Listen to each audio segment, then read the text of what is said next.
Chris Ship at Kensington Palace. Thank you. That's it this lunchtime. Mary Nightingale will be here with the ITV Evening News at the earlier time of 6:15. From everyone here for now, bye-bye.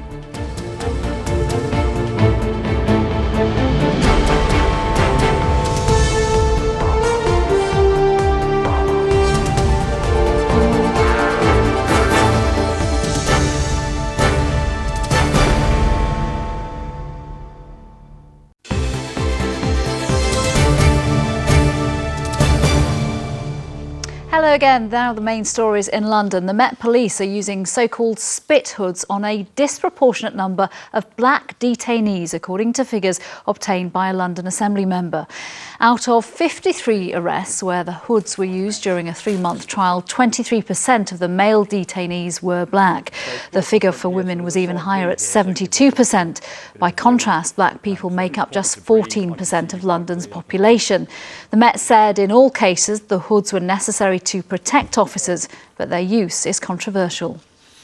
I'm conscious of the need to protect the police from infection, but other professions face potentially infectious bodily fluids every day and find other ways to protect themselves. The use of a hood on somebody that the police is dealing with is a very drastic tactic. It's dehumanising, and I don't think the police should be able to use that tactic, particularly not if they're going to use it in a way that discriminates. As you may have just heard, workers at a London branch of McDonald's have gone on strike today in the first industrial action against the company ever organised in the UK.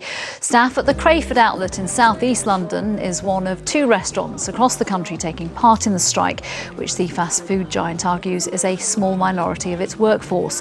The staff are demanding wages of at least £10 an hour and restrictions on 0 hours contracts. What it says today is basically people have had enough. They should start listening to, these are a lot of young people as well. They're not surviving on these wages. They've got a large range of grievances. Isn't it the best thing to do at McDonald's to sit down, recognise the union, get proper negotiations going?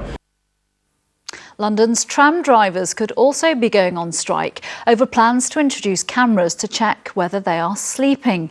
In the wake of the fatal crash in Croydon last year, Transport for London is testing a device using infrared sensors, which will start filming and set off an alarm if a driver falls asleep. But the ASLEF union is angry the plans have not been discussed with drivers and says it will ballot members for a possible strike in 2 weeks' time. London's Mail Rail is running again today for the first time in almost 15 years, but this time the trains are carrying passengers instead of letters. Visitors to the Postal Museum can take a ride on the tiny trains, which are replicas of the ones launched by the Post Office in 1927. The underground delivery network ran for over 75 years until its closure in 2003. Time for a look at the weather now with Martin Stew.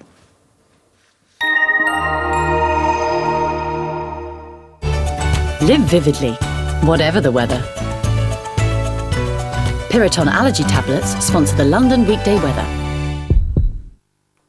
Hello again. It's been a pretty dull, damp and muggy day, hasn't it?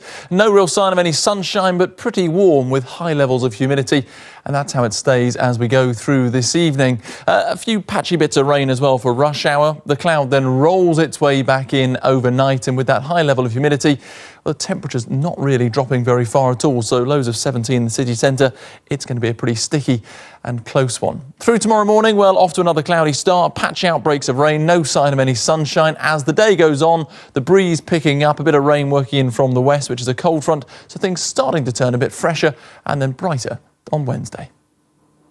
The London weekday weather, sponsored by the Piri range. That's all from us for now, but as always, there's more on our website. Just search online for ITV London. I'll be back with the latest at 6. Whatever you're doing, enjoy the rest of your afternoon. Bye-bye.